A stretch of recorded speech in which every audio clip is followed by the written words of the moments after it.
अस्सलाम वालेकुम दोस्तों, जैसे कि मैं आपका दोस्त सरजाद महर आप लोगों के साथ वक्तन बेवक्तन लाइव आता हूं और आपके साथ डिस्कस करता हूं। आज हम बात करेंगे ट्रेजर एनएफटी के हवाले से। पाकिस्तान में कल पाकिस्तान की कौम ने 42 अरब 48 करोड़ और 47 लाख रुपए ट्रेजर एनएफटी पे लगाए हैं, डबल पैसे करने के चक्कर में। क्योंकि कल एनएफटी ने सुबह सुबह खुशखबरी दी थी कि जो भी आज पैसे लगाएगा उनको डबल पैसे देंगे। तो पाकिस्तानी कौम ने इस मौके का फायदा उठाने के लिए 6 घंटों के अंदर 42 करोड़ 86 लाख रुपए 42 लाख उस ट्रेजर एनएफटी में इन्वेस्ट किए। इसलिए इन्वेस्ट किए कि पैसे डबल लें। अब डबल लेने के चक्कर में कल से ट्रेजर एनएफटी जो है ना वो मसला कर रही है। अब ट्रेजर एनएफटी का मसला ये हो रहा है कि सुबह जितने भी ट्रेजर एनएफटी के यूजर हैं उन्होंने जब ट्रेजर एनएफटी के रेजर लगाया है, जिसे पैसे मिलते हैं वो लगाया है, तो किसी के भी पैसे अकाउंट में नहीं आए और लोग परेशान हैं, परेशानी की हालत में है। आज उनको अपडेट चाहिए कि ये ट्रेजर एनएफटी चलेगा या नहीं चलेगा।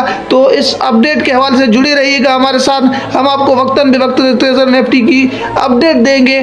हम दुआ करते हैं कि पाकिस्तानी कौम जो है ना इस सदमे से निकल जाए, उनको जो है ना उनके पैसे डबल हो जाएं। क्योंकि 96 कलाक जो हैं जो वो पाकिस्तानी कौम के लिए अहम है। तो इस 96 कलाक के बाद हम देखते हैं कि पाकिस्तानी कौम अमीर कौम बनती है या जो गरीब कौम बन जाती है, और इनके जो रुख होता है वो हॉस्पिटलों की तरफ होता है या जो यहाँ ये खुशियाँ मनाते हैं। क्योंकि 96 घंटे के बाद ट्रेजर एनएफटी की जो है ना वो ट्रांजेक्शन होती है और अकाउंट में आती है। अब देखते हैं कि 96 घंटे के बाद पाकिस्तानी कौम की हालत क्या होती है। वो उसके बाद हम जो है ना फिर अपने लाइव आएंगे और आपके साथ बात करेंगे। आपको अगर अपडेट चाहिए ट्रेजर एनएफटी के तो हम नेक्स्ट वीडियो में हम आपको उसकी अपडेट देंगे। क्योंकि हम अमेरिका तक जो हमारे दोस्त हैं वहाँ से ये अपडेट दे रहे हैं हमें। हम इंशाल्लाह आपको जल्द उसकी अपडेट बताते हैं। थैंक यू, अल्लाह हाफिज़।